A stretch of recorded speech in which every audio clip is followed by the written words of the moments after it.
प्रयागराज स्वामी प्रसाद मौर्य द्वारा रामचरितमानस की चौपाई पर विवादित टिप्पणी करने के विरोध में अपनी आवाज बुलंद करने के कारण सपा से निष्कासित ऋचा सिंह ने थामा भाजपा का साथ। पार्टी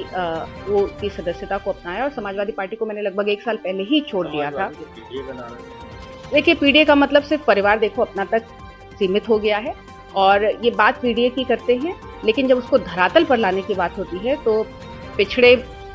पिछड़ों की जब बात आती है तो वो केवल अपने परिवार तक सीमित हो जाते हैं। दलितों की बात आती है तो उनके मुद्दों के लिए वो जमीन पर नहीं आते और अल्पसंख्यकों की जब बात आती है तो अभी आपने राज्यसभा में देखा है कि किस तरीके से उन्होंने फैसला लिया। तो ये पीडीए का नारा देना एक बात है, लेकिन जनता को लेकर चलना एक बात है। समाजवादी पार्टी लोहिया जी की बात करती थी, लेकिन अगर आज लोहिया जी होते तो वो समाजवादी पार्टी के कार्यालय पे उसी दिन ताला लगवा देते जिस दिन रामचरितमानस की प्रतियां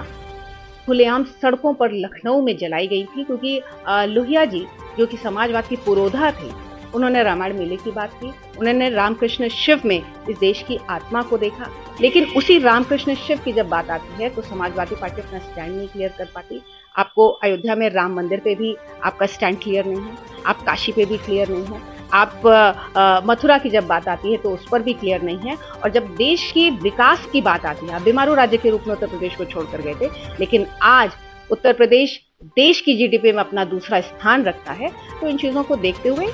माननीय आदरणीय प्रधानमंत्री मोदी जी,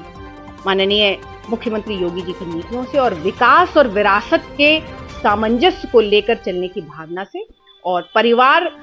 को अपना ना मानकर देश को अपना परिवार मानने वाली पार्टी के साथ मैंने जुड़ने का काम किया। और उसके साथ देखिए, जिस तरीके से रामचरितमानस की प्रतियां खुलेआम लखनऊ की सड़कों पे इस देश की उत्तर प्रदेश की राजधानी में जलाई गई और उसके बाद जिन लोगों ने उसको जलवाया, जिनके बयानों ने उनको उन्होंने तत्काल रूप से महासचिव बनाने का काम किया, तो इससे स्पष्ट होता है कि इसके पीछे क्या मंशा थी और इससे समझा जा सकता है।